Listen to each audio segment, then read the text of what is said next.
के तापहारी चाहो दिश नाम है। हिंसा होती दुखकारी, अहिंसा प्रमोदकारी। जाने सब नर नारी की शुभ काम है। अवनि थी डरी डरी द्रुगम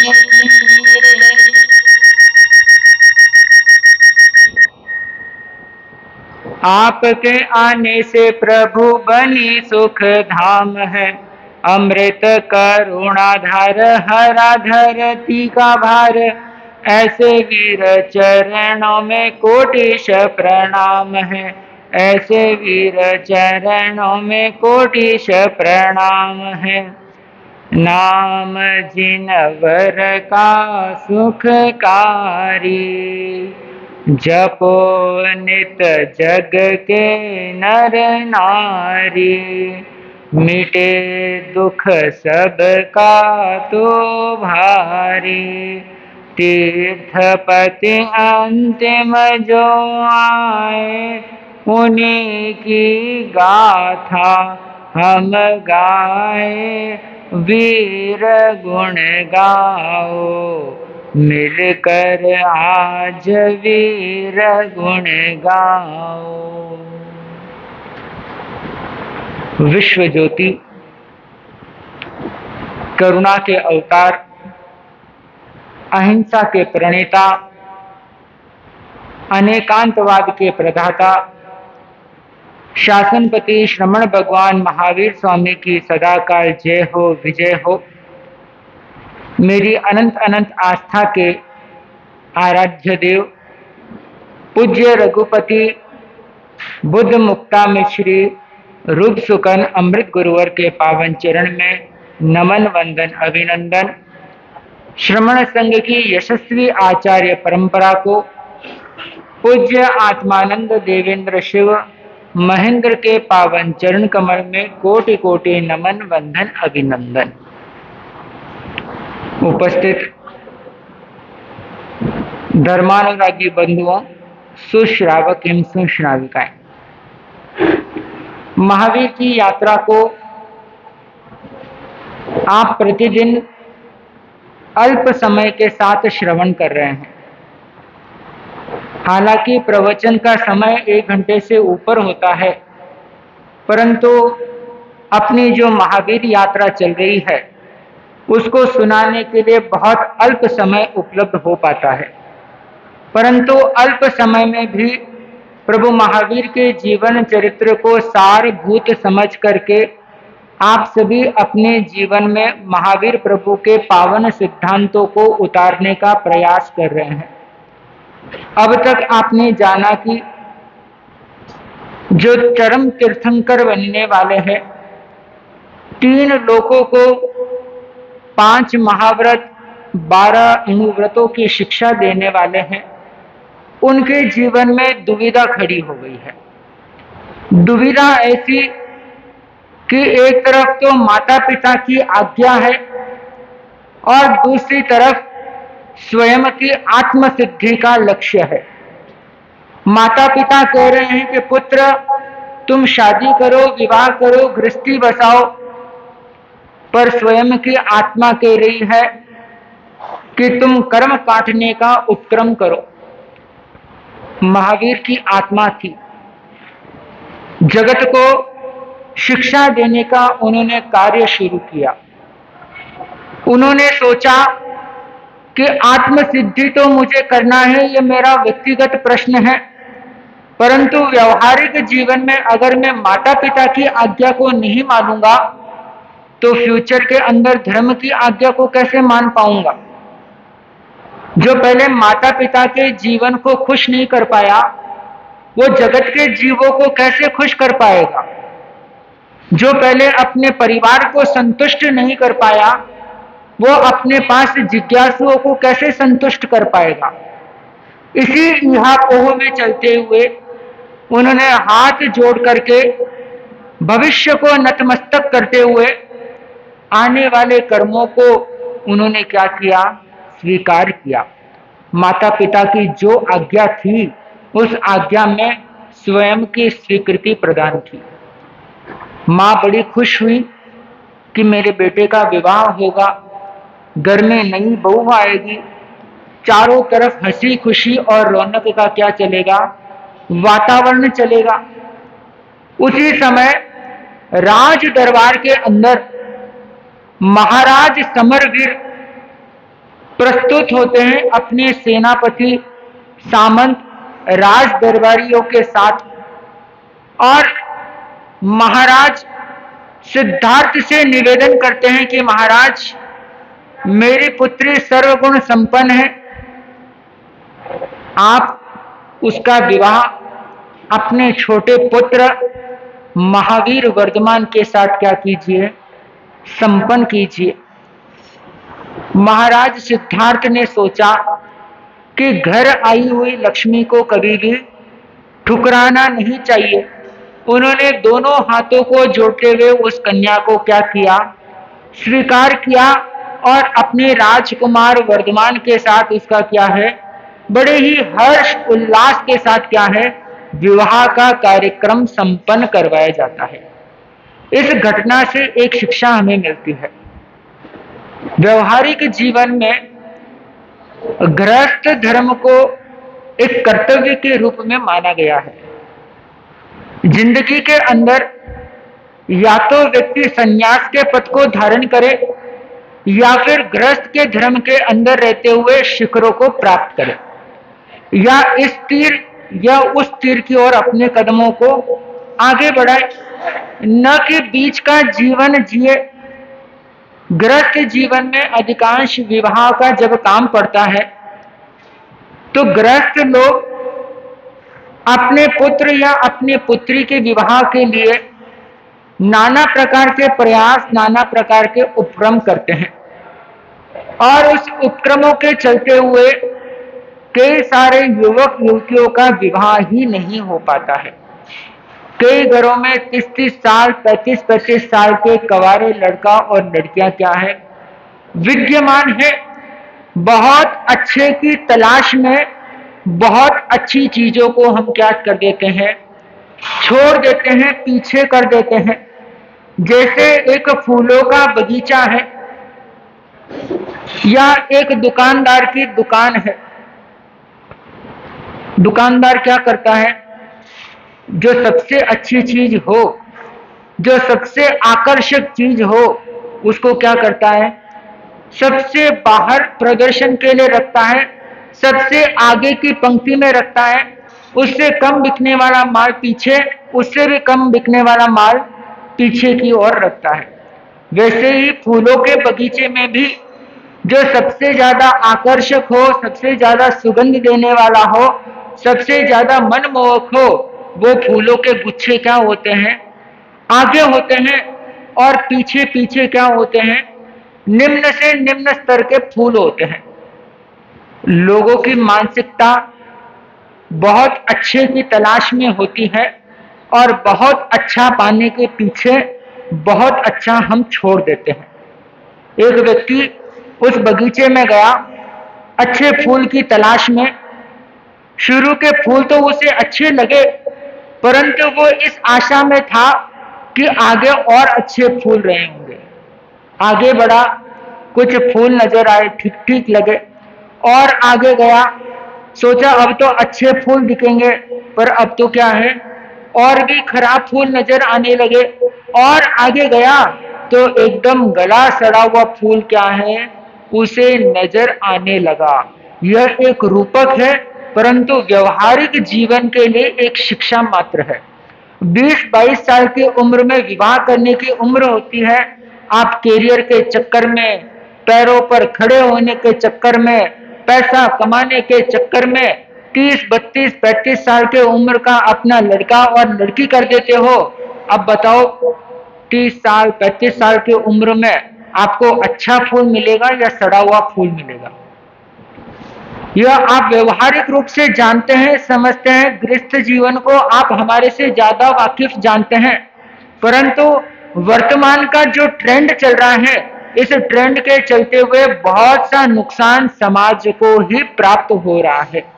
तो इसलिए महावीर प्रभु ने समय रहते हुए अपने माता पिता के बात को क्या है, स्वीकार कर लिया, और यथा समय में ग्रस्त जीवन के बंधन में वो क्या है, बंध गए और ग्रस्त जीवन को अलिप्त भावों से जीने लगे। एक ग्रस्त जीवन वो होता है कि जिसके अंदर पूरी तरह डूब जाना, रम जाना, खत्म हो जाना। और एक ग्रस्त जीवन वो होता है जो व्यवहारिक रीति रिवाजों को निभाते हुए यापन करना। सम्यक दृष्टि जो जीव होता है वो अपना ग्रस्त जीवन कैसे जीता है, इसके विषय में एक दोहा बड़ा प्रसिद्ध है। सम्यक दृष्टि जीवड़ा करे कुटुंब प्रतिपाल, अंतर से न्यारा रहे जो ध्याय खिलावे बाल। इस दोहे का तात्पर्य यह है कि जो भीतर से सम्यक दृष्टि को अपना चुका है या जो सम्यक दृष्टि में अपना जीवन जीता है वो बाहर और भीतर से अलग होता है। भीतर से वो जानता है कि ना माँ काम आएगी, ना बाप काम आएगा, ना बेटा काम आएगी, ना लुगाई काम आएगी, ना बच्चे काम आएंगे, ना कोई भी काम आने वाले नहीं है। परंतु व्यवहारिक जीवन में भी वो क्या करते हैं, उसका पालन पोषण करते हैं। व्यवहार में मेरे माता पिता हैं तो उनका सेवा करना कर्तव्य है। व्यवहार में मेरे बच्चे हैं तो उनका पालन पोषण करना मेरा कर्तव्य है। व्यवहार में मेरी पत्नी है या मेरे पति है तो उनकी सेवा शुश्रूषा करना मेरा क्या होगा, दायित्व होगा। व्यवहार को देखते हुए ग्रस्त जीवन का क्या करना चाहिए, पालन करना चाहिए। नहीं इस प्रकार नहीं कि आप पूरे रच जाओ कि नहीं मेरी ही पत्नी है, मेरा ही पति है, मेरा ही बच्चा है।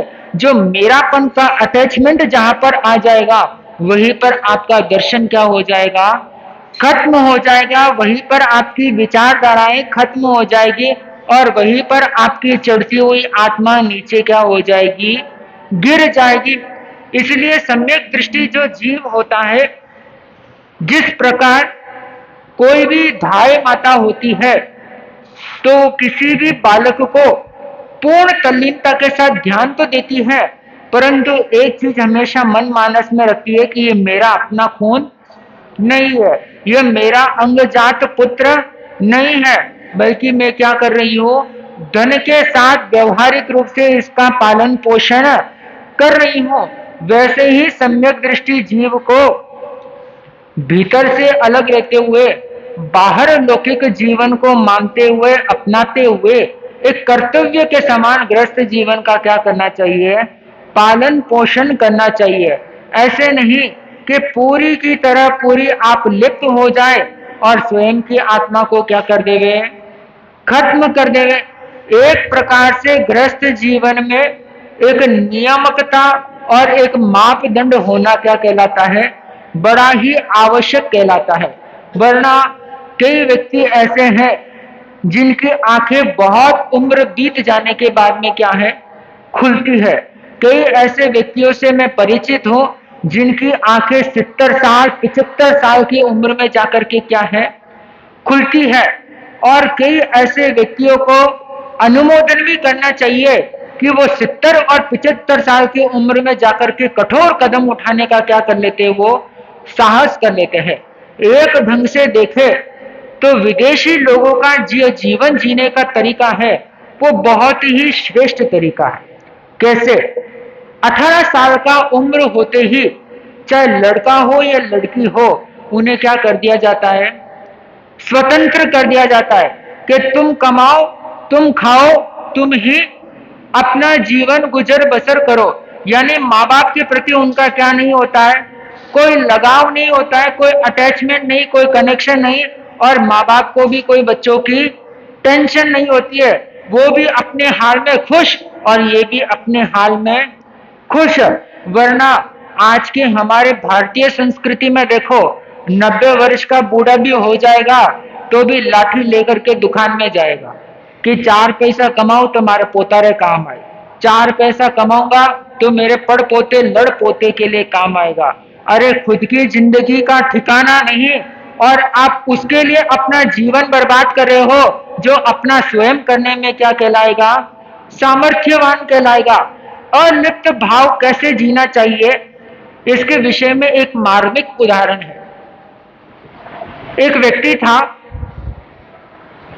जो हमेशा मानता था कि मेरे माँ बाप से बढ़कर के कोई माँ बाप नहीं है, मेरा परिवार जैसा दुनिया में कोई दूसरा परिवार, मुझे कुछ हो जाए तो मेरे माँ बाप क्या रहेंगे, हर पल मेरे साथ खड़े रहेंगे।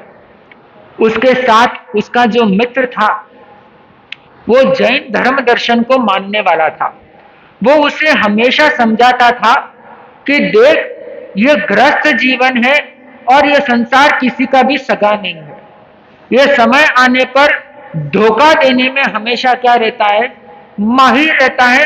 बस अवसर की ताक में रहता है कि कब इसे अवसर मिले और ये क्या दे देवे, धोखा दे देवे। उसने कहा नहीं भाई, दुनिया में होता होगा पर मेरा परिवार क्या नहीं है, ऐसा नहीं है। मेरा परिवार लाखों में एक है। मेरे परिवार मेरे लिए प्राण छिड़कते हैं, जान छिड़कते हैं। उसका मित्र जानता था, जैन दर्शन को समझता था कि कोई किसी का नहीं है, कोई किसी का सगा नहीं, कोई किसी का संबंध नहीं है। कहा मैं समय आने पर तुझे ऐसी घटना घटाऊंगा कि तू मेरी बात को क्या करेगा, मानने को तैयार हो जाएगा। कहा मित्र, अगर तुम मेरी आंखें खोल देगा तो जैसा तुम कहोगे वैसा करने को मैं क्या रहूंगा, तैयार रहूंगा। कहा ठीक है, अच्छी बात है, आंखें खुलना कौन पसंद नहीं करता है। सम्यक दृष्टिवान वो मित्र एक बार एक नाटक करता है, स्वांग करता है। और स्वांग इस प्रकार करता है अपने मित्र को समझाते हुए कि तुम बेहोश हो जाना और तुम देखना परिवार वालों का कैसा नाटक चलता है। मित्र को सरे बाजार में बेहोश कर दिया और अपने दोनों हाथों से उसे उठाते हुए क्या करता है, उस मित्र के घर पर लेकर के जाता है। एक पल के लिए मित्र को इस हालत में देकर के उस मित्र के परिवार वाले क्या हो जाते हैं, अचंभित हो जाते हैं, टेंशन में आ जाते हैं और ना ना ना ना करते हुए कुदू कुदू क्या करने लगते हैं, शुरू करने लगते हैं। माँ आती है, बेटा आता है, भाई आता है, पिता आते हैं, भाभी आती है, बहन आती है। मेरे भाई को क्या हुआ, मेरे बेटे को क्या हुआ, मेरे पिता को क्या हुआ, सारे परिवार वाले वहां पर क्या हो जाते हैं, जमावड़ा लगा करके इकट्ठे हो जाते हैं। और इधर इसके मित्र ने कहा कि खबरदार कोई भी इसको छूना मत। कहा भाई क्या कह रहा है, मेरा पुत्र बीमार है और तू कह रहा है छूना मत। के छूना नहीं, इसके ऊपर क्या हुआ है, तंत्र की क्रिया हुई है, कोई भी इसको स्पर्श ना करे। कहा ऐसे कैसे हो गया, कि हो गया, इसका पैर गलत जगह पड़ गया है, इसके ऊपर तंत्र क्रिया हो चुकी है और अब ये मौत के झूले पर क्या है, झूल रहा है। और उसको सभी जानते थे, जिन श्रेष्ठ उसका नाम था। उसे पूछा कि जिन श्रेष्ठ, अब तुम ही कोई मार्ग सुझाओ, तुम ही कोई उपाय सुझाओ, हमें ये जीवित चाहिए, भले इसके जीवन के बदले हमारे प्राण चले भी जाए तो हमें क्या होगा, खुशी होगी। जिन श्रेष्ठ मित्र ने कहा कि देखिए इसके ऊपर तंत्र की क्रिया हुई है, मैंने एक अच्छे तांत्रिक से संपर्क भी मेरा है, मैंने उनसे पूछा है कि इसको प्राणदान कैसे मिलेगा। उन्होंने कहा है कि इसके बदले अगर कोई मृत्यु को स्वीकार करता है तो इसके प्राण क्या मिल सकते हैं, मुक्त हो सकते हैं, इसको जीवन दान मिल सकता है। उसका मित्र वहां पर सोते सोते सारी बातें क्या है, सुन रहा था। एक पल के लिए तो परिवार की बातें सुन करके वो खुश हो रहा था कि मेरे परिवार वाले क्या है, मेरे साथ है। जैसे ही जिन श्रेष्ठ ने ये बात कही तो परिवार वालों से कहा कि बताइए आप में से कौन अपनी बलि देना चाहेगा और कौन मेरे मित्र को बचाने की कोशिश में आगे आएगा। सबसे पहले उसकी माँ से पूछा कि माताजी अब आपकी उम्र हो चुकी है, आपका लाडला, आपका चिराग, आपके आंखों का तारा देखो किस हालत में पड़ा है, आप अपने प्राण दे दीजिए और इसको क्या मिल जाएगा, जीवन दान मिल जाएगा। क्या कहती है वो माँ, कहती है क्या तेरा दिमाग खराब हो गया है? मेरा जीवन अभी देखा ही कैसे मैंने? अभी तो मैंने 50 की उम्र को भी पार नहीं किया है। अभी तो मुझे बहुत सी चीजें क्या है देखनी है। मैं अपने प्राण नहीं दे सकती हूँ। वैसे भी ये अब मर चुका है, अब क्या इसको प्राण देना और क्या इसका करना है? 4 दिन रो लेंगे, शोक मना करके क्या कर लेंगे, हम काम पूरा कर लेंगे। ये बात जब सुना उस मित्र ने तो भीतर का आत्मा उसका झकझोरने लगा। अब उसने पिता से पूछा कि पिताजी, आप तो जरूर इसके लिए अपना बलिदान देंगे। पिता ने कहा, क्यों पागलों जैसी बात कर रहे हो? मेरे और भी बेटे हैं, उनका मुझे पालन पोषण करना है, उनको दुकानें करवानी है, उनका ब्याह करवाना है। अगर मैं इसके चलते मर जाऊंगा तो मेरा जीवन खत्म हो जाएगा। अब नंबर लगा भाइयों का। भाइयों से कहा कि देखो भाइयों, तुम तो साथ में खेले हो, साथ में बड़े हुए हो, एक दूसरे को खाना खिलाते बड़े हुए हो। अब तो तुम्हें क्या है, भाई के लिए जान देना तो बनता है। भाई क्या कहते हैं कि भाई हमारे दिल में बसा हुआ है, शरीर से गया तो क्या हुआ, पर हमारा भाई हमारे दिलों में क्या है, बस रहा है। बहन को कहा कि बहन, जिस भाई की कलाई में तू हमेशा राखियां मांगती है, 500,000 के नोट इकट्ठे करके लेकर के जाती है, क्या उस भाई के लिए अपने प्राण नहीं देगी? उसने कहा, क्यों जिनदास, क्यों जिन श्रेष्ठ मजाक करने में तुले हुए हो? एक भाई गया तो क्या हुआ, मेरे 2 भाई अभी भी क्या बैठे हैं, जिंदा है। उसके लिए मुझे जीवित रहना क्या बनता है, आवश्यक बनता है, वरना प्राण देने में मेरे क्या नहीं रहती, कोई तकलीफ नहीं रहती। अब उस मित्र के बच्चों से पूछा कि देखो बच्चों, तुम्हारे पिता अगर तुम्हें चाहिए तो तुम्हें क्या देने होंगे, अपने प्राण देने होंगे। बच्चे क्या कहते हैं कि पिताजी गए तो कोई बात नहीं, हमारी माँ जिंदा है, हमारी माँ सब कुछ क्या है कर लेगी। अब उस मित्र के पत्नी से पूछा कि देख, तेरा सुहाग लेटा हुआ है, तेरा सुहाग प्राणों से हाथ धो रहा है, अब तो तू क्या है, अपने पति के लिए कुछ तो कर। कहा, नाना जी, ये गए तो क्या हुआ, आजकल दूसरी शादी का क्या है, ऑप्शन चल रहा है, ये गए तो दूसरा सही, पर मैं अपने प्राण नहीं दे सकती हूँ। जिंदगी की हकीकत को देख करके वो सोया हुआ लेटा हुआ आदमी देख रहा है कि ये क्या हो रहा है। जिसे मैं अपना मान रहा था, जिसे मैं सब कुछ मान रहा था, जिसे माँ बहन भाई बेटा पुत्र समझ रहा था, वो आज मेरे मृत्यु के समय क्या नहीं दे रहे हैं, साथ तक नहीं दे रहे हैं। चलो प्राण लेना तो दूर की बात है, कोई आगे आकर के तो कहे कि नहीं, मैं इसके बदले क्या दे सकूं, प्राण तो दे सकूं। इधर जिन श्रेष्ठ ने कहा कि चलो कोई बात नहीं, तुम सब प्राण देने के लिए तैयार नहीं हो तो कोई बात नहीं, पर मैं क्या दूंगा, मेरे मित्र के लिए प्राण दूंगा। क्योंकि वो जानता था ये तो क्या है, स्वांग करना है। उसने 1 गिलास दूध मंगाया और जीभ के अंदर पहले से ही नीली दवाई क्या है मिला करके रखी थी। जीभ को दूध से अड़ाया और जीभ पर लगा हुआ नीला रंग तुरंत दूध में घुलते ही दूध क्या हो गया, नीला वर्ण के समान हो गया, और गिलास एक तरफ फेंकते हुए चक्कर खा करके वो क्या है, नीचे गिर गया।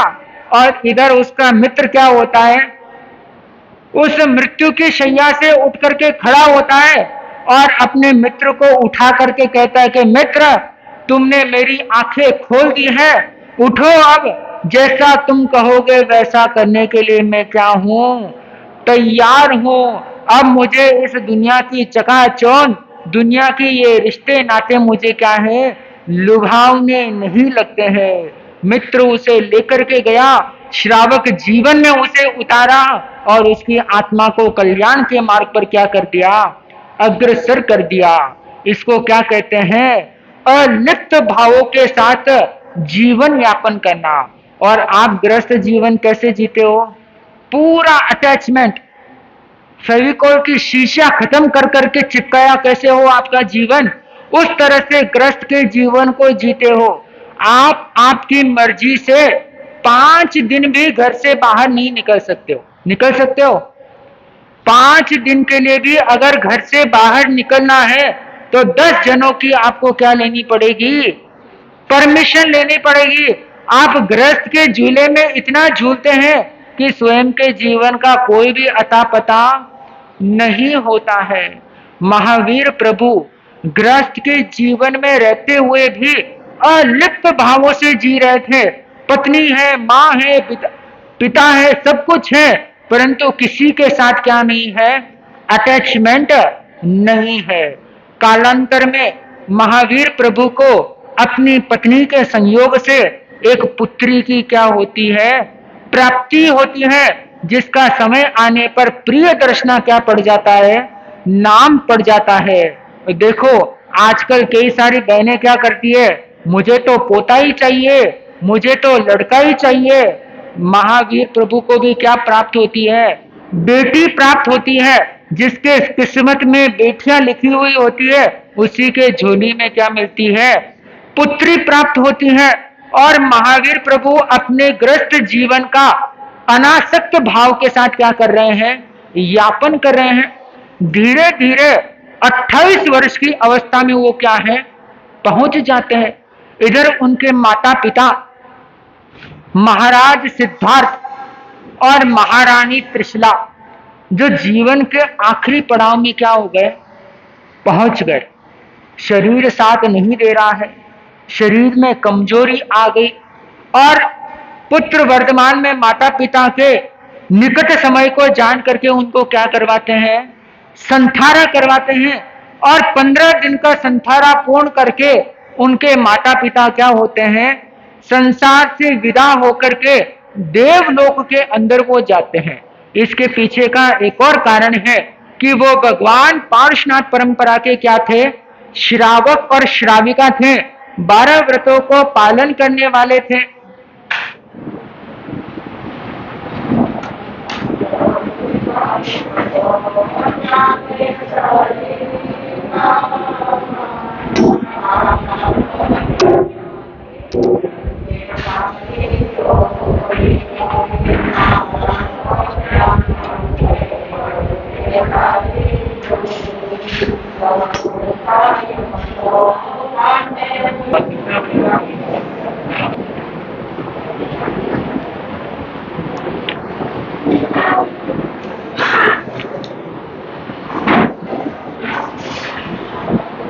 महावीर प्रभु की वह आत्मा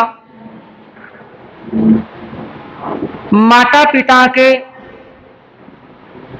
देवलोक गमन होने के पश्चात गर्भ के अवस्था में जो संकल्प लिया था, उस संकल्प को पूरा करने के लिए क्या हो जाते हैं? वे तैयार हो जाते हैं। उनके भीतर में एक ही भाव कि अब आत्म सिद्धि का क्या आ गया है? समय आ गया है। गृहस्थ जीवन के जितने भोग भोगने थे वो सभी को मैंने क्या कर लिया है? भोग लिया है। माता पिता भी क्या हो गए हैं? देवलोक में चले गए हैं। वैसे कहते हैं कि भगवान पार्श्वनाथ परंपरा के वे अनुयायी थे। 12 व्रतों को वे पालन करते थे और समय आने पर महाविद्य क्षेत्र में जन्म लेकर के वहां से आगे वो क्या हो जाएंगे? प्रवर्जित होकर के बुद्ध हो जाएंगे। इधर महावीर प्रभु ने जाना कि समय हो गया है, अब मैं क्या लूं? प्रवर्ज्या लूं। अब कहते हैं कि परिवार में अगर कोई भी ज्येष्ठ हो तो उस ज्येष्ठ की सहमति के बिना दीक्षा नहीं होती है। और महावीर प्रभु के ज्येष्ठ कौन थे? उनके बड़े भाई भ्राता नंदीवर्धन थे। नंदीवर्धन के पास वो जाते हैं, अनुनय करते हैं, विनय करते हैं, प्रणाम करते हैं और देखते हैं कि भाई क्या बने हुए हैं? शोकग्रस्त बने हुए हैं। भाई बड़ा चिंता में है, भाई शोक सागर में डूबा हुआ है। भाई से कहता है कि भाई जो होना था वो हो गया है, जो संसार में जन्म लेता है वो एक दिन मृत्यु को अवश्य पाएगा। माता पिता आज नहीं तो 2 वर्ष बाद जाते, 4 वर्ष बाद जाते, पर माता पिता का तो जाना क्या था, निश्चय था। हमें वो प्रयत्न करना चाहिए कि पुनर् क्या ना होवे, जन्म ना होवे, ऐसा हमें कार्य करना चाहिए। राजकुमार वर्धमान की बातों को सुनकर के नंदीवर्धन के मन को क्या मिली, थोड़ी शांति मिली, तृप्ति मिली, खुशी का अनुभव हुआ। और नंदीवर्धन ने कहा कि भ्राता, राज्य अभिषेक का तैयारियां की जाए, मैं कल आपके क्या करूंगा, राज्याभिषेक करूंगा, राज्य की धुरा को आपको ही संभालना है। राजकुमार वर्धमान ने हाथ जोड़ लिया और कहा कि भैया, बड़े भाई होते हुए छोटे भाई कभी भी क्या नहीं लेते हैं, राजपाट को नहीं लेते हैं। और वैसे भी आप जानते हैं कि मुझे न राज सुख पसंद है, न संसार का सुख पसंद है। मैं तो एकांत रहना चाहता हूं और मैं आपके पास इसलिए आया हूं कि आप मुझे क्या दीजिए, आज्ञा दीजिए, ताकि मैं क्या ले, दीक्षा ले और अपनी आत्मा का क्या कर सकूं, मैं कल्याण कर सकूं। यह होता है भाइयों का प्रेम। जो भाई अपने छोटे भाई के लिए पूरा राजपाट देना चाह रहा है, परंतु छोटा भाई क्या कह रहा है कि बड़े भाई होते हुए छोटा भाई राज करे, ये क्या नहीं देता है, शोभा नहीं देता है। धिक्कार है आज के भाइयों को कि जो एक दूसरे की संपत्ति को हड़पने के लिए नाना प्रकार के क्या करते हैं, उपक्रम करते हैं, नाना प्रकार के षड्यंत्र रचते हैं। महावीर वर्धमान को देखिए, सब कुछ मिल रहा था, परंतु वो क्या कहते हैं, इसमें क्या नहीं मिलने वाला है, सुख नहीं मिलने वाला है, भैया मुझे ये सब कुछ नहीं चाहिए। और वर्धमान के निवेदन को सुनकर के नंदीवर्धन कहते हैं कि भ्राता, अभी माँ बाप का गए हुए का दुख को मैं सहन नहीं कर पा रहा हूं, और आप अब संन्यास लेकर के मेरे दुखों को और क्यों बढ़ावा दे रहे हैं। मेरा ये निवेदन है, मेरा ये आग्रह है कि 2 वर्ष के बाद में आप क्या है, संन्यास लेने का मानस बनाए। वर्धमान ने कहा कि भाई, आप क्या कह रहे हैं, आप जानते हैं कि मुझे कल्याण के मार्ग पर बढ़ना है, क्यों मेरे साधना में आप विलंब करवा रहे हैं। भाई ने कहा कि चाहे तुम कुछ भी मानो, परंतु मैं तुम्हारे स्नेह के पाश में बंधा हुआ हूं, मोह के बंधन में बंधा हुआ हूं। 2 साल तो तुम्हें क्या देना पड़ेगा, मुझे समय देना पड़ेगा, ताकि 2 साल बाद जब तुम दीक्षा लोगे तो मुझे सहने की क्या मिल सके, शक्ति मिल सके, क्षमता मिल सके। और भाई की आज्ञा को राजकुमार वर्धमान क्या है, टाल नहीं पाए। जैसा आप कहते हैं वैसा करने के लिए मैं क्या हूं, तैयार हूं। और राजकुमार वर्धमान क्या है, 2 साल के लिए रुक जाते हैं। इस तरह से भगवान महावीर की ये यात्रा हमें बहुत सारी क्या दे रही है, शिक्षाएं प्रदान कर रही है।